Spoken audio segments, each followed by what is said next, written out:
Welcome, everyone. I'm so excited that you're joining us today for a very important topic. We're talking about purpose.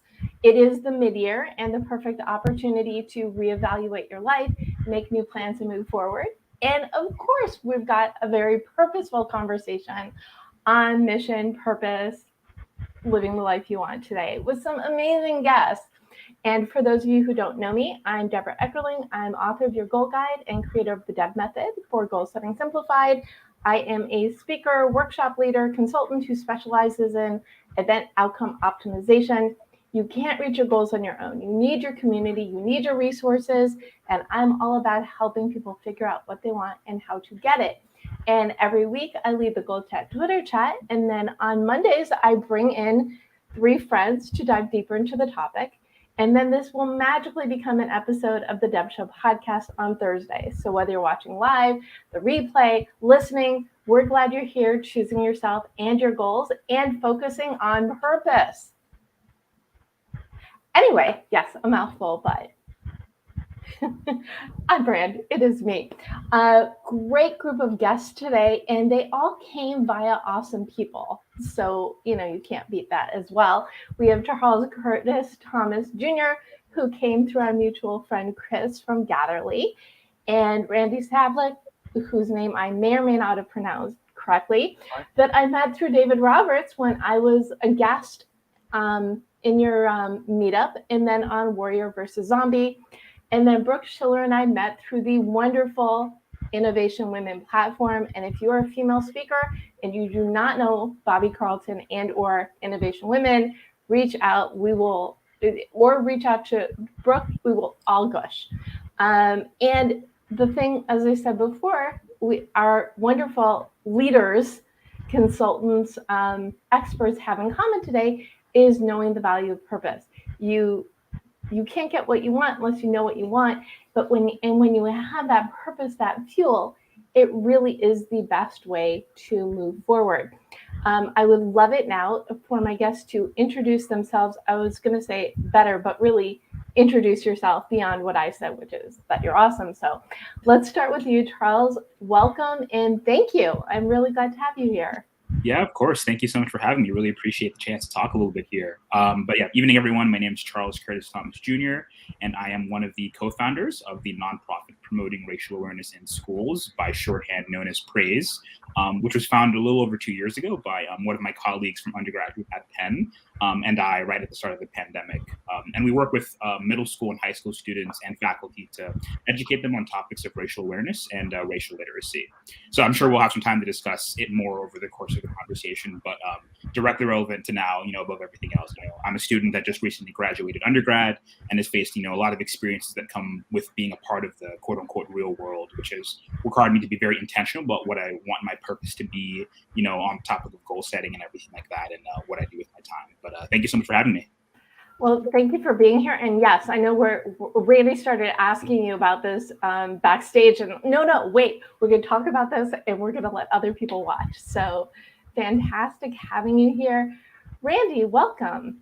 Hi, my name is Randy Sablich. Glad to be here today. When Deborah asked me, we met on one of David Roberts', I guess when he interviewed her. And so I'm really excited about being asked to be part of this today. I have spent my career as a turnaround executive. I was hired by different companies to fix broken divisions, and I really enjoyed that.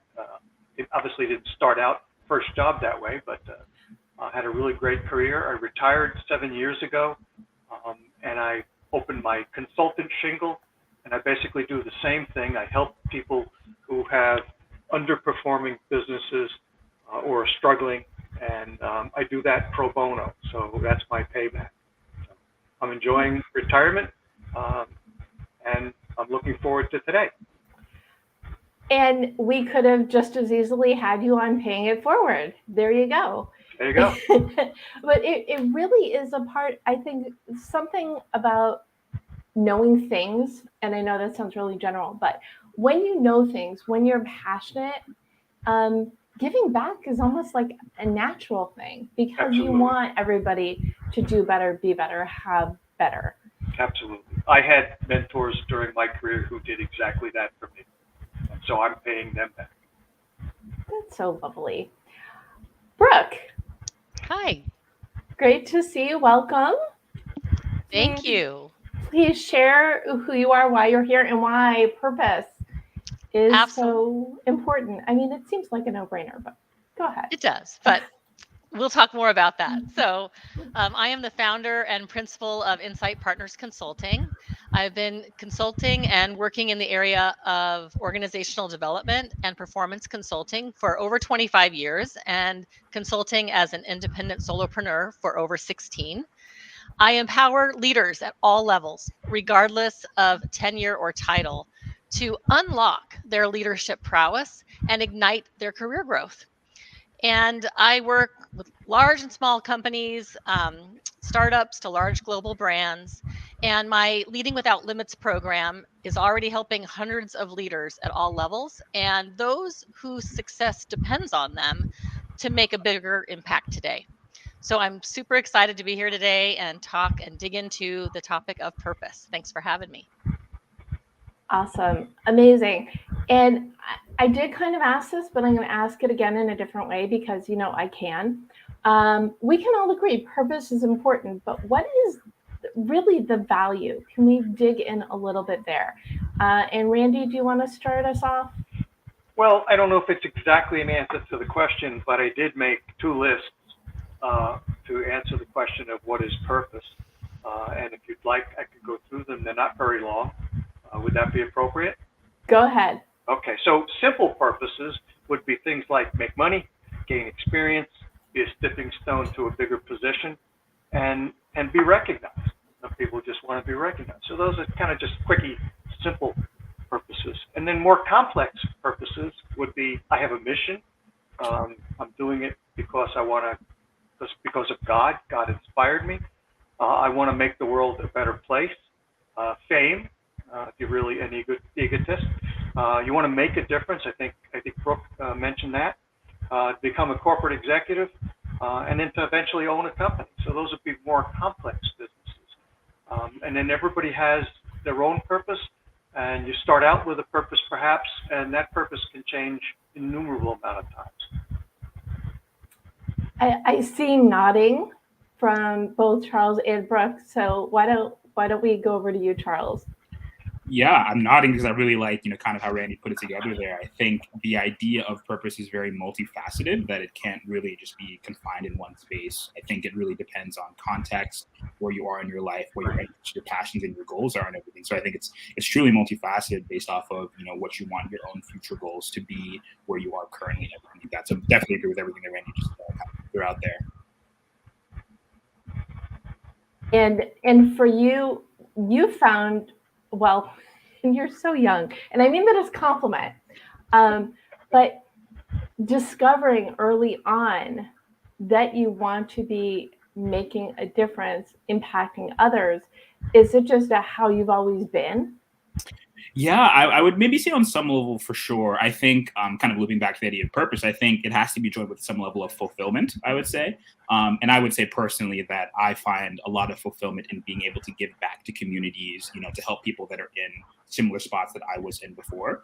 So I think I was able to find it early on by just taking those opportunities to sow back into my communities, whether it was being a camp counselor, a guidance counselor, residential advisor, whatever it was, any opportunity I could be to kind of be in those positions to help out, younger generations, similar generations, people that are going through those things, was where I said, yeah, this is kind of what I want to do, where I want to go with my purpose. So just kind of lining up all those things kind of helped me reach that overall conclusion, I would say. Nice. So Brooke, what do you think? Where do you find the value of purpose? Yeah, well, I've been nodding profusely because I agree with everything that's been said. And I think something that sometimes gets in the way of finding purpose is that we think it has to be what I call big P purpose, the big one, like the end of life, big purpose. When in reality, yes, we can find that, early on or anytime in our life, but there's also something called the little P purpose that it works for our phase of life right now. It's important to us. It drives us, and it can, as you heard Randy say, it can change and morph over time, and that's perfectly okay. We don't need to be locked into it. We don't need to be intimidated by something really large, bigger than ourselves. But the more time we spend thinking about it and crafting it and working on it throughout our lives, we can get greater clarity on it as we move through our different life events. I would say it's probably rare that somebody is born and at some point in their very formative years decide what their purpose is going to be. I'm saying it's not that it never happens, but it's probably rare, more rare than typical. Well, and it's also an evolution, because you could, I believe, I always felt, in my life I was going to do something, never quite knew. And that was the evolution for me. It started with, I always just felt, whatever I do in life, I wanted to make an impact, help others. And I think when we have gifts, when you're able to do that, it lifts everybody up. Mm-hmm. You talked about Dave Roberts earlier. In Dave's earlier, when he started the group, we talked about mission and vision, and purpose plays a very strong role in deciding what you start out with a vision, and the vision really has a purpose. And then when you create a mission, all right, that is your way to ultimately fulfill your purpose, assuming it doesn't change. But if it changes, you just keep adjusting. You jumped on my next question before I asked it, which I love. Well, so the D and the DEB method is determine your mission. I'm all about. Well, see, I remember probably it's back in my brain from when you did it at the group. Well, when you have the foundation, and it is something that can change, but I believe that who you are as a human, that who you are is who you are. That those fundamental things that drive you is one thing, but the way that you let it loose into the world is the other. So what I was going to ask was, and you can jump in again, Randy or Charles or Brooke, if you have thoughts on this, is where does purpose fit in with the whole spectrum of mission, vision, etc.? I'm gonna let somebody else talk for a change. I wanted to get this out before I forget, because you said the word gifts as you were introducing this question, and I think that's my answer. Really, I like to call them superpowers or gifts, as you so eloquently stated. But often, most of the time, things that are already inside you are trying to give you those clues. So, gifts, things that you do well, things that you enjoy, things that you love spending your time on, those are often can provide clues for what your purpose is or could be. And so I am a big proponent of looking inward, and the gifts that you need are already inside you, and it's how you cultivate those that is your next step. And that can often lead to answer your question, to then what is my mission and how do I want to live that out? How do I want to achieve my purpose through looking at my gifts? Yeah, I would definitely echo that. I would say that, purpose, in my opinion, is really the foundation that should be informing your mission and your vision, right? I think a mission and a vision that isn't rooted on some level in what your purpose, your overall purpose isn't one that is, had a lot of introspection, I would say, right? It's best to have that be the foundation, I think it follows through, as we were saying earlier, what you're passionate about, right? I think it's incredibly important to realize that, purpose is normally a direct result of what you are passionate about, Of course, there will be times where you might not have the skills readily in front of you to act on what your passions are. But I found that if you're truly, truly passionate about something, you'll make a way, you'll make a provision to find a way to vicariously have those passions come out to be your purpose and what your overall actions are afterwards. I love all of the things. I feel like Randy wants to say something else. Am I accurate? Well, Randy always wants to say something else. You'll get to know me, you'll know that. Yeah, in fact, I don't know if any of you are familiar, there is a book entitled The Purpose-Driven Life. And so for those of you who know that, it is, I'm not going to say it's a religious book, but it is a faith-based book. And it talks about, and it teaches you that there's a reason you're here on this planet.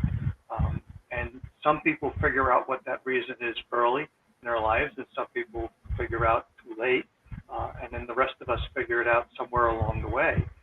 And I would say that I was lucky or blessed, whichever one you prefer to say, that I figured figured out what my purpose was relatively early in my career, and I've been trying to fulfill that purpose my whole life. Nice. Yeah. I was going to jump here and just quickly say that Randy raised a really great point there that I was going to jump in with promoting racial awareness school Prais. My co-founder and I are actually both religious, so a lot of what we did for our core values and our founding when we were putting it together was kind of based on those practices as well too. Randy, we had a lot of discussions about the purpose-driven life actually, those things together, and yeah, I think it's a good foundation as well. Excellent. It feels to me.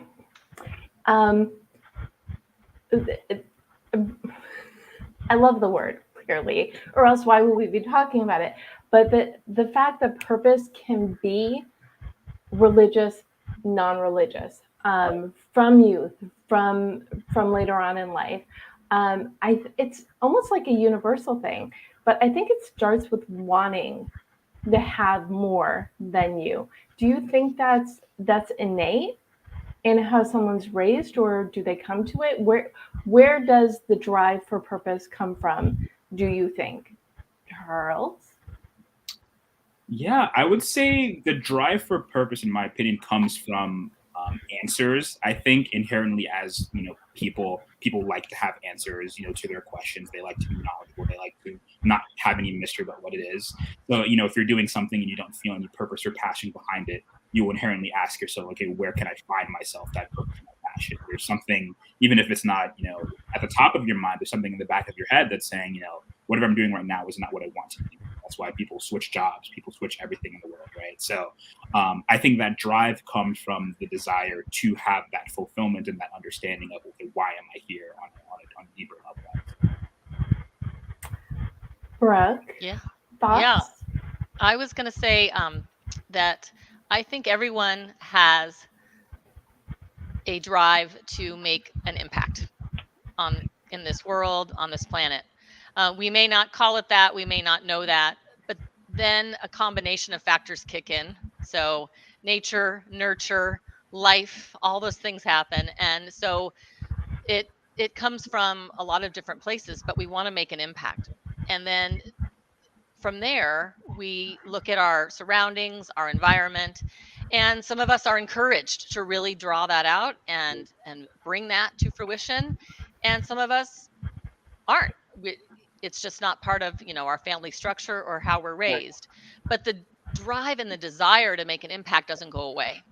So we have all of us on the call have probably found ourselves in situations where we really felt like our purpose has been cultivated by others around us. And we've probably found ourselves in situations where we felt like no one's asking me purpose around here. It's being sort of trampled on or tamped down. And both are good learning experiences. If you're in an environment where it's being drawn from you, that's a wonderful experience and it can really help you create your purpose. And if you're in an environment that's not so conducive, that also can be a learning experience because you can say yes to this, no to that. And every little life experience that you have can help you decide what you want more of and what you want less of, which helps us carve out what our purpose could be. So I think it's a combination of nature and nurture, but it comes from an innate desire to make an impact in the world. I completely agree with you. And then we do have David Roberts' ears must have been burning. He says we all have a unique purpose or reason. We all agree. We're just going to sit here agreeing, or we just keep talking. Randy, what about you? Where do you think the drive comes from? Oh, well, I was thinking while the other two were talking, which is unique for me. I'm usually talking incessantly. But I think I was in a nurturing environment from the early years, but it wasn't my family. If anything, my family was the opposite of a nurturing environment. It was my school. Back in my day, I'm a little older than all three of you, they usually actually have things called advanced classes, and you were in a program where you were fed, really interesting things if you wanted. And that was very nurturing to me. It gave me a nurture for science and mathematics and language and all the rest of those things. And something in my head, I won't go into the religion thing, but something in my head said, you got to do something with all this stuff. There's a reason for your life. Again, back to the purpose-driven life, which I did participate in fairly early in my religious experience. So I think it can be nurtured externally, it can be taught, or it can be innate from higher powers or other environments. Or maybe all of the above. All of the, I agree, absolutely. A little bit here, a little bit there. Yeah. Well, the more you know, right? Right. Yep. We had someone on, I think it was Amanda who was on a couple weeks ago, said, there are people that help you, there are people who hurt you, and there are people who get in your way. Yeah. And knowing the difference between them, this was a few weeks ago, and it's just like stuck there. Knowing the difference, I think, is what makes a huge difference. So you can keep your path. I think people sometimes encourage you in the wrong direction, or discourage you from the right one, or totally distract you. Well, and I've got, so my TEDx talk is the magic of your motto. So I think of motto as in a short form of your mission, as in, if you know what you're all about, that is your guidepost. That's the compass. What other things can people do, learn, know in order to stay true to their purpose? Brooke? Well, I think the first step is getting it in writing in any way, shape, or form. Even if you feel like, oh, I don't like it like that, or it needs wordsmithing, just get it down somewhere, or at least the elements of it, because that then gives you some guideposts with it in whatever form it's in.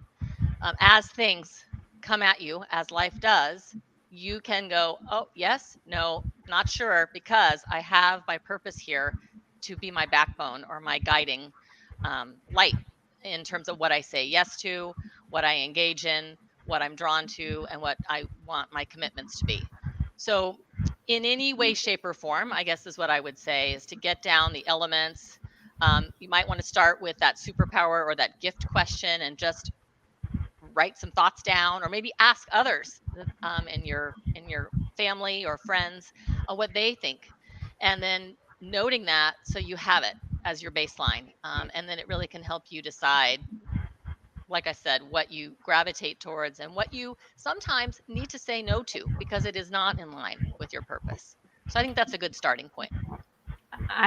We're like this, Brooke. I'm totally with you on that, because having it down, and it can change as we've already discussed, sure. but knowing it and having it in front of you, one day you won't need the reminder. Yeah. Exactly. And Charles, what do you think? Yeah, I think breaking it down to its core functions, I would say, is something to note here as well too. The example that's kind of ringing in my head right now is, when I was younger, a little bit younger, I wanted to be a fireman. When I was in elementary school. And I think it's probably a common thing. A lot of kids, they want to be a fireman, policeman, they want to do whatever. You must have been born in Brooklyn. Yeah, New Jersey. Oh, there you go. Close enough. Yeah. Yeah. I was right up the street from a firehouse as well too, so I was at school. But yeah, I was like, I wanted to be a fireman. But over the years, I kind of broke that down a little bit. I was like, okay, why do I want to be a fireman? Right? I think that's rooted in the idea of helping people, right?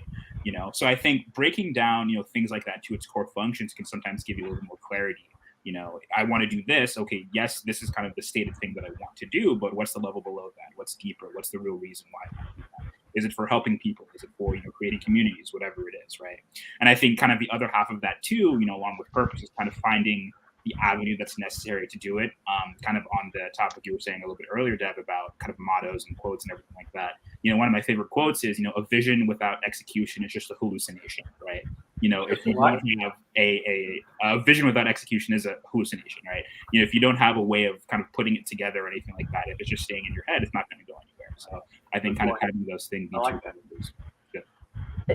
What is a go without a plan is a walk? I like this too. Yeah. All similar themes. Yeah. But I've never heard it put that way before, so that's pretty awesome. What do you think, Randy? Well, there's so many good things here that's being said by Brooke and Charles.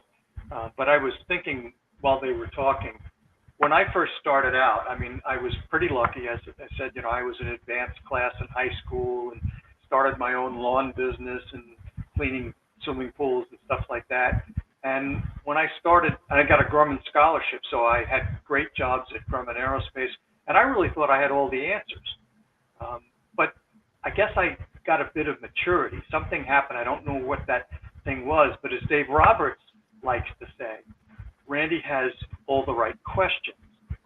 And I found that to be successful in my business, which is turning around businesses, I don't walk in. In fact, I'll tell you just a quick story, if I may. I took over a company. I called everybody together in the cafeteria, and everybody was noisy, and there was nobody to introduce me.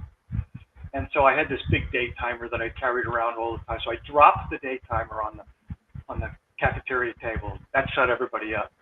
And I introduced myself. Hi, I'm Randy Sablich. I'm your new VPGM.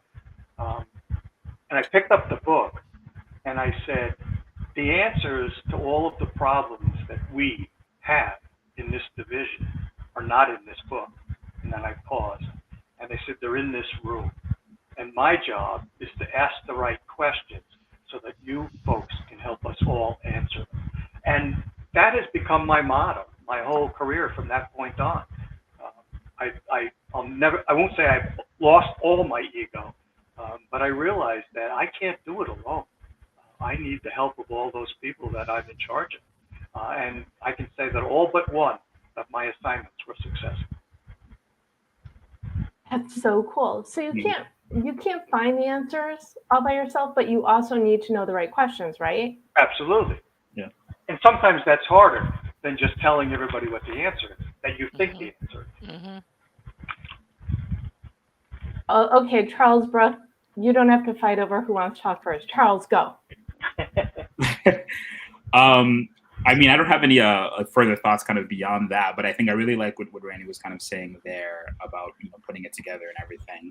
I think in my own life, it's definitely been a bit of a path to figure out what that purpose was and everything like that. I think it's taken time, many iterations, and I think the real thing that I really wanted to kind of hone in on there is the fact that you're not going to succeed by yourself. I think you need to have that purpose, have that execution, also jointed with people that can support you. Your team. Exactly. A life is a team sport is a great way of putting it. Where no one has ever kind of made it to the pinnacle of what they wanted to do or made it to their overall purpose or their overall goal, by themselves. They were supported by their friends, their family, their mentors, everything in between. So I think finding those along the way is also helpful, I would say. I love where this conversation is going because A, it ties into my happy place, which we all know by now. But B, one of the big things, and I think I said it at the top of the show, is you can't reach your goals on your own. So knowing who you are and going into situations where you can meet the people who can elevate you, where you can learn the things that are going to bring you to the next level is a huge part of what I'm all about. But it starts with you, knowing thyself, and then bringing other people. Thank you, David Roberts, for Life as a Team Sport, bringing the trusted advisors onto your team so everyone can succeed. And I probably asked this before, but I'm going to ask it again. What is your purpose, and in what ways do you share that with the world? Charles? Yeah, I would say the most succinct way I could feel like, what I think my purpose is at least, is to help people get something that they wouldn't be able to get otherwise. I want to say is kind of the best way that I can put it. That I've done vicariously kind of through the work that I've done with Prais and other facets of my life where, kind of like how I was saying a little bit earlier, where I want to be able to be in a position where I can help people achieve the things, attain the goals, everything like that they couldn't have done otherwise. Kind of looping back again to very early on when I was kind of figuring out all this purpose stuff and everything. A few years ago, I was thinking, okay, what do I want the vehicle of my purpose to be, right? Do I want to be a pastor, a politician, a motivational speaker? What is the avenue? What is the path that's going to lead me to, right? Doing consulting a little bit, all that stuff, trying to figure out, okay, what is the actual path that I'm going to pick? But I think overall, at its kind of root base, that one level deeper, overall, it's just about helping people, get to their goals. I would say pretty much is what I feel like my purpose is, helping people out on a very broad level. I would say. Nice. I feel like you should have gold stars for that. So gold stars, thumbs up. Use the word goal in a sentence. All right. Randy, what about you? Well, it's interesting you asked that question because I would say prior to this meeting, I don't think I had a written or stated purpose. You're welcome. I've been very successful, obviously, but so I wrote down, I think that my purpose is to change the world one business at a time. And that's what I've been doing my whole career. It's very, it's a great skill to have, to be able to help people elevate their business so not only their lives are going to be better, but the people who work for them. So and the world in general. Mm-hmm. So thank you for motivating my brain. Oh, you're welcome. Oh, the benefits. Dave Roberts will be happy with that. The process works, right? Yeah. Yeah. Well, and that's why I love having these conversations. When I started the show, I think I did 2 episodes, just me talking. They were very short episodes. Then I started doing one-on-ones. And then the end of 2020, I put a group of people together and I said, you know what, this is fun. Yeah. Because you all get to meet each other and your communities. It's another way of doing that elevation. Brooke, you did not get to answer the question. That's not okay. What is your purpose? Yes, thank you. I was hoping you'd come back to me. So yeah, I actually have a version of my purpose written right over here that I can see it. And I make the world a better place for leaders at all levels. And in saying that, I wanted to circle back to something that Randy said earlier about listening. And one of my 7 skills in my program is curiosity. And I think so much of the time we've conflated leadership with a title or a position. And really, if we can put our listening ears on and we can pay attention to our environment, we will find seeds of our purpose.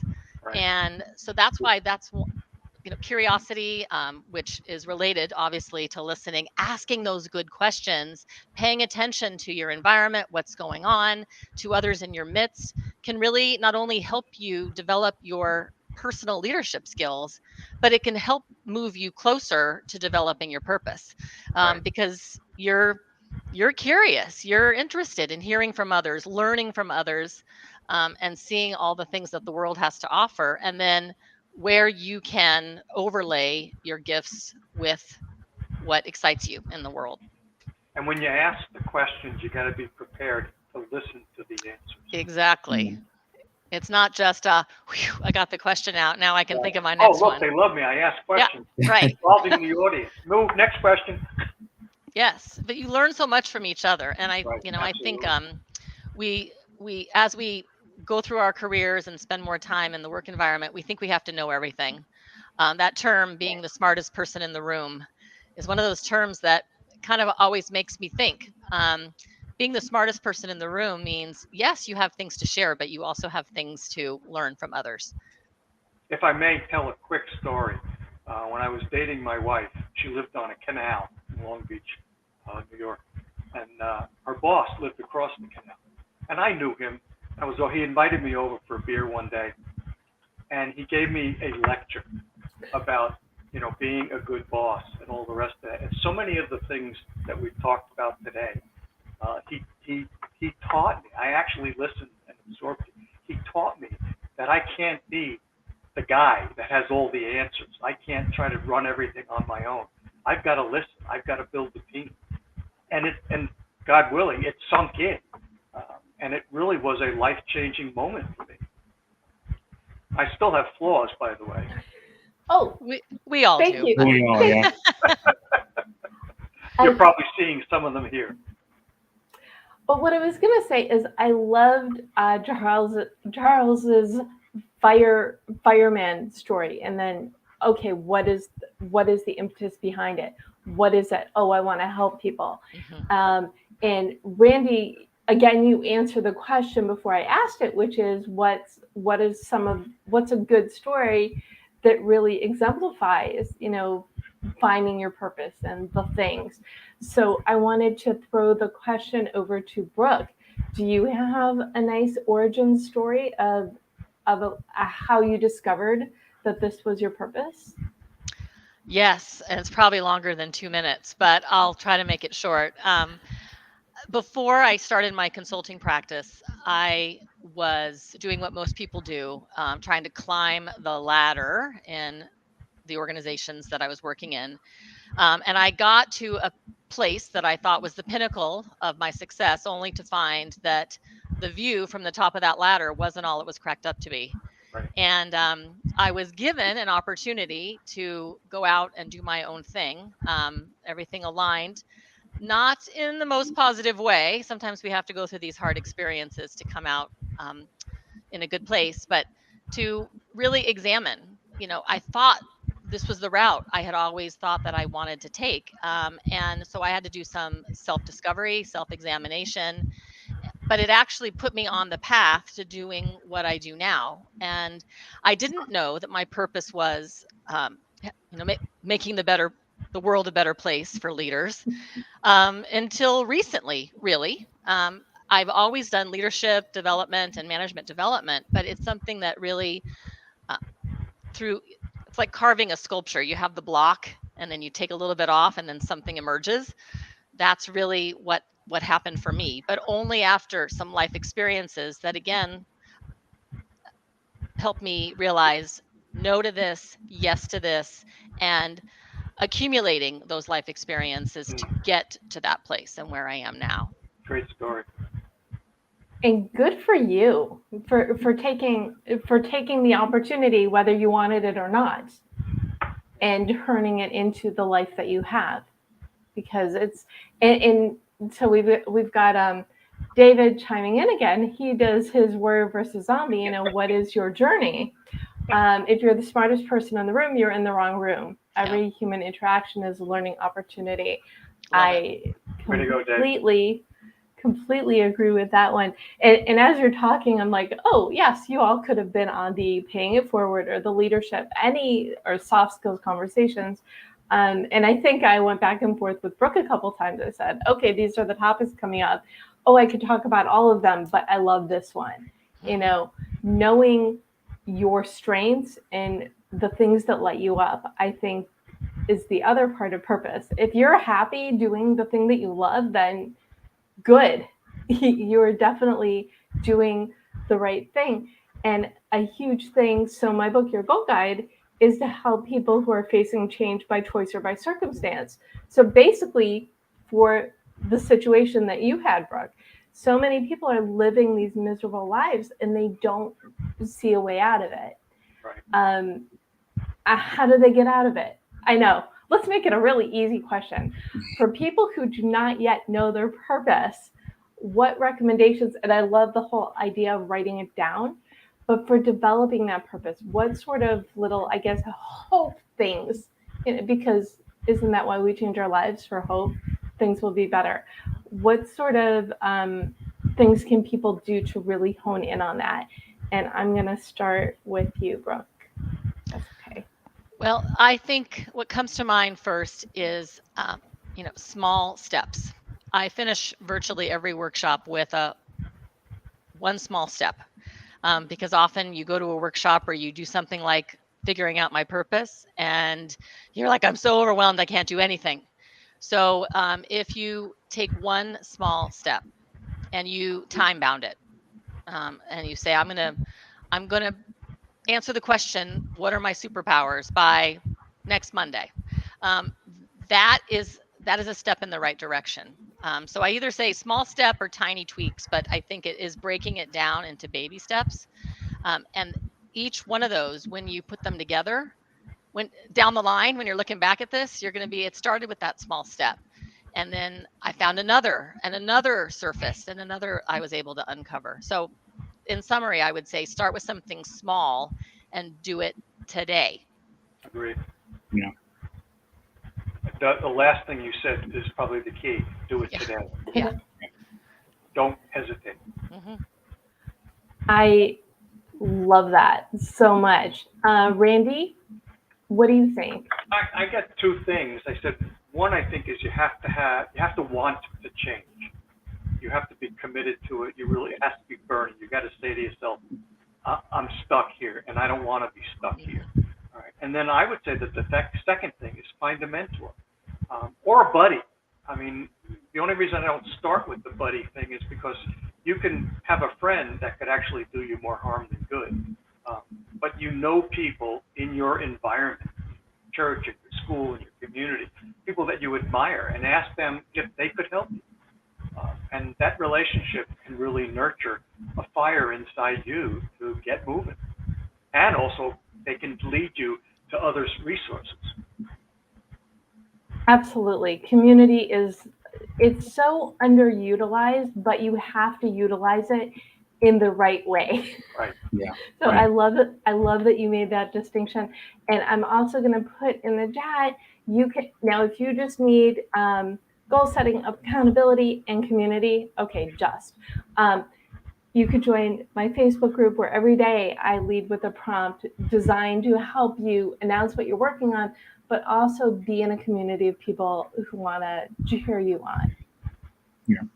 So, commercial over. Charles. Yeah, I was What going do you think? Yeah, I was going to jump in quickly, just off of the point that Brooke mentioned a second ago. I was reading this book a couple years ago. It was called The One Thing. It's by Gary Keller. So pretty much to make a long story short, it's about what's that one thing you can do every day that'll kind of advance you along your goals, which I think complements the point that Brooke was making very well. And I think coupled with what Brooke and Randy were saying here on top of that, I would say, looping back to what I was saying earlier, finding that root of what you're interested in, right? What do you like? Why do you like it, right? I think starting with the why is a really important thing. I think there's a really great TED Talk that you can find on YouTube that kind of jumps into starting with the why about everything that you do. You want to do this. Why do you want to do it? Do you want to help people? Why do you want to help people? All those things, taking the time to dive into it. And I think, beyond that, the most, poignant piece of advice I would give is just, setting aside time just to think about the purpose and your goals. I think it's, not stated enough how beneficial it is just to stop and just reflect and think on, what the past week was like, the past 6 months, the past year, the past 6 years, how are all these things formulating where I want to go from a purpose and a goal point of view, taking time to reflect on where you actually want to be. I think taking that time to think is, super important, coupled with all the food that you hear. I really like that you said take time to think, whether it's meditating or while you're like doing dishes. You don't always have to be connected. This is why I love cooking, because you can't cook and be on your computer, phone, device at the same time.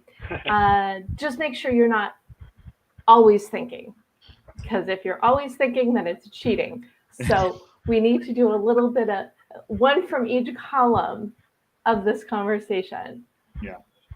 And Lisa Danforth is the One Thing coach. Lisa was on Goal Chat Live a few weeks ago, and I'm going to be on her show, I think, in a couple weeks. I've committed to getting up at 7 a.m. Pacific time, just because you are awesome, Lisa. So, and thank you for all of the wonderful shout outs, David. We appreciate you being involved in the conversation in chat. And if you're watching live or the replay or listening, please chime in. Let us know what your purpose is and what you do to help others. Because I think when you have, it's not just about who you are and what you do, but it's the helping part that really makes it go, right? Yes. So at this point, I love it, and you've kind of done this already, but I'm going to make you do it again in a different way, of course, is I'd love for you all to gift a goal to our audience, something that they can do. And I usually say today, tomorrow, next week, but because of what you are talking about, I'm going to say gift a goal that they can do today to find their purpose and or move forward in making their world better, and in turn the world a better place for others. So Randy, do you have a goal you would like to gift? I was just going to say that there's an expression that I like to use. It says, if you don't know where you're going, any old road will get you there. Right.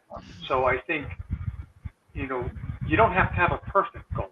You just have to have one goal, one step, one small step for man, one giant leap for mankind. That kind of thing. Just wherever you are in your life, in your career, just sit and think for 5 minutes about how could my life be better? What one goal would make me feel better? And then write that goal down, and then wake up tomorrow morning and start thinking of, okay, how can I achieve that goal? One step at a time. Okay, again with the thinking, which is good, as long as it's followed by the doing. Absolutely. That's why I said you got to wake up the next morning and you got to come up with steps. Okay, I'm all about the roadmap, as it were. Oh, good point. Yep. As that is my subtitle, a roadmap for setting, planning, and achieving your goals. Yes, pick a goal that you think will make you feel better, be happy, lead a more fulfilled life. And it can be anything. It doesn't have to be a big thing. I love that you said that. Start small. That's awesome. So, Charles, what goal would you like to gift? Yeah, I would say the goal I would say is to be bold, right? I think, something I was going to mention a little bit earlier was, this other idea that, you're the average of, the people that you speak with and the people that you talk to on a fairly regular basis. So I would say to anyone out there who's listening to kind of be bold and, go out and talk to people and kind of determine where they're coming from. What are their goals? What is one burning question that you have that you've been meaning to ask someone, whether it's about your own passions, what you are interested about, that maybe they can tell you more about that they know of, right? Something I started doing recently was just talking to some of my close friends about, things that I don't know about, things that I want to know more about, that I'm passionate about, as a way to just get the conversation started, right? They say once you read something, talk about something and listen to something, you're able to kind of retain it a little bit better. So, just being bold about that and not being scared to kind of take that first step, as we were discussing earlier, determine, okay, the only way I'm going to figure out what my passion and my purpose is by putting myself out there to have those conversations. So my one bit of a goal setting advice would be to tell yourself to be bold when you're doing anything, pretty much. I like that. I like it too, because when you don't ask, the answer is always no, or it's silence. But not just to ask any questions, ask those bold questions. Yeah. Well, too often in life we're timid. Oh, I haven't been called that in a while. What if I'm wrong? What if they don't like me? All that kind of stuff. Yeah. If you're born with an ego, you don't worry about that. So, Brooke, what goal do you have to gift? Well, it's kind of a variation on the theme that we've been hearing for the last 45 minutes, but there's kind of two parts. I love the be bold. And on that note, asking yourself a very simple question. What do I love? Just a simple question. What lights me up? So that comes from within here. And then the other piece I'll add, if I may, is there's always going to be something that you'll say, I'll wait till that has happened or that has happened before I need this to happen before I can figure out my purpose. Right. I'm working with a team right now that's waiting for an org announcement. I'll do my purpose when I know what's going to happen with my job. Well, you can do that, but you can also figure out your purpose now so that you are in the driver's seat for whatever that announcement is. It impacts you less because you've already set the course for acting on your purpose in your current job or wherever the next job might take you. Good point, Brooke. I love that. So what I wrote was, ask yourself, what do I love? What lights me up? Mm-hmm. And stop waiting to figure out what's next for you. Excellent. This is such a great conversation. I'm going to throw in a curveball. I would love you all to share a goal that you're working towards.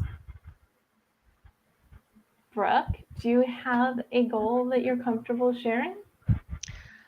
Yes, I am.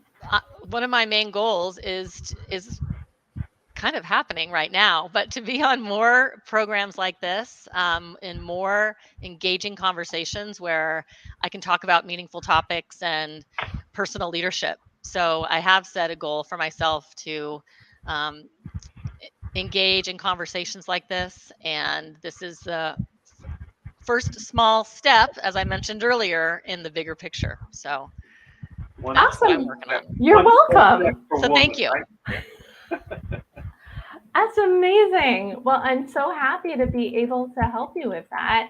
And I'm thrilled that we found this wonderful topic to have you join in on.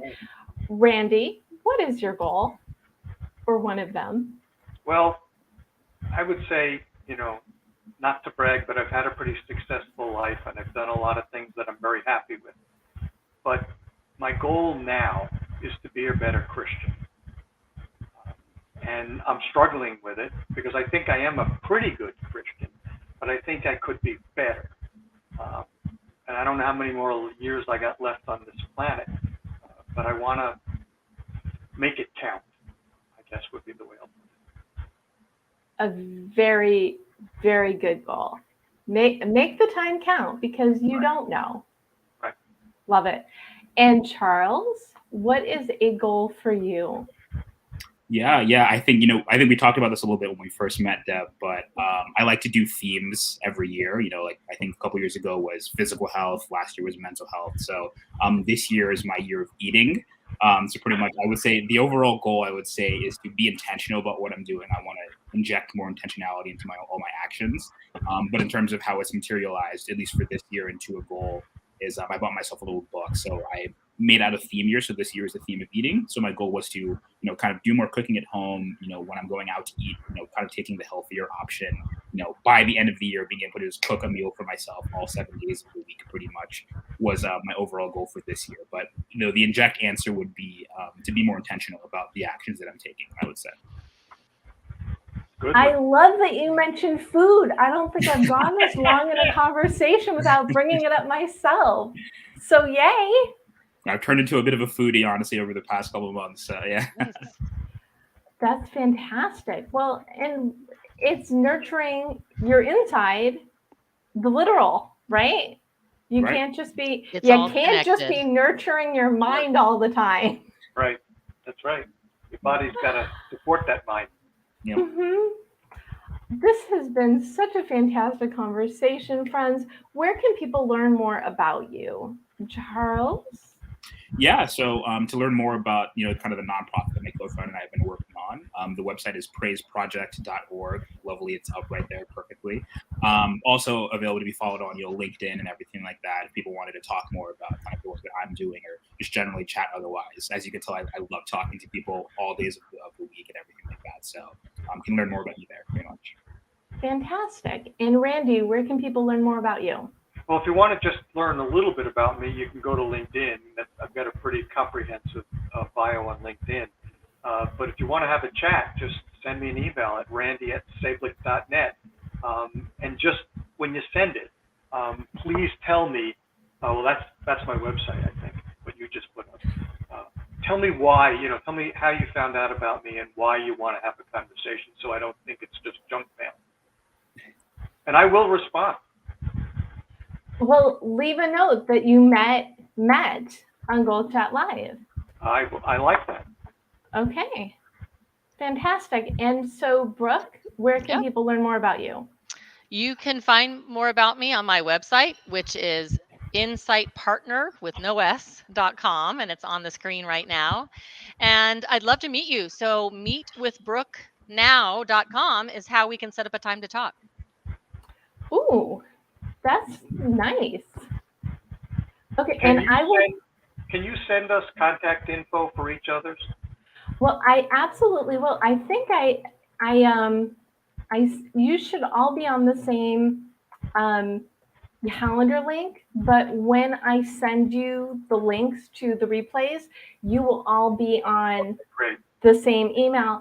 And then the other thing I will add is, so if you go to thedebmethod.com/blog, you can watch the replay, read through the high points, and get the links to where to connect with all of these amazing people. I am at the Deb Method everywhere. And you can also grab a copy of your goal guide, a roadmap for setting, planning, and achieving your goals at your favorite place to buy books. But for a regular dose of conversation and inspiration, please follow me at the Deb Method everywhere. And the other thing is that I will put in the recap is links to everybody's LinkedIn, because that really is the first point of connection. So I will be sure to share all that information. I said it was going to be a jam-packed, purposeful conversation about purpose, and boy, was I right. Thank you so much, Randy, Charles, and Brooke, for spending time with us today. Can you please leave us all with just a final thought? Randy, I know you want to go first. You know me well already, huh? I'm just going to steal from, I guess it's the Marines. You can be all you want to be. You know, if you're stealing from the Marines, it's be all you can be. So all you can be. Thank you. You're welcome. What about I don't mind being corrected. Makes me a better person. You are welcome. Charles, what final thought do you want to leave people with today? I guess my final thought would be try to become, 1% better every day. Would be I like that. Try to do something every day that'll make yourself better, or just think about things differently, or whatever. Move forward. Yeah, move forward. That's Great. Good. Love it. And Brooke, what is your final thought? Yes, thank you. So my final thought is you are already a leader. It's already inside you. Right. You don't need to follow someone, or you don't need to manage people to be one. So look inside, pay attention, use all the tips that everyone shared on this call today. And that's how you'll find the leader that's already within. Just think of Thomas Edison and Henry Ford. They were leaders, and they kind of did all of it by themselves. And plus one to that, and imagine a world where we're all leading from within. Just think about that for a minute, where everyone is a fully formed leader, and what that could free us of and enable us to do. Amen. Thank you, Brooke. Yeah. We're all like we are all the main characters in our own life. Right. So basically start acting like it. Right. Oh, good. I like that. You need to coin that one. Thank you so much again, Randy, Charles, and Brooke, for a wonderful conversation on purpose. Thank you all for tuning in and choosing yourself and your goals to learn more about how you can live a better, more fulfilled life. And have a great week, everyone. Go on out there, go for it, because we know you can do it. You can do it. Thank you, Deborah. And thank you, Randy and Charles. Cheers, everybody.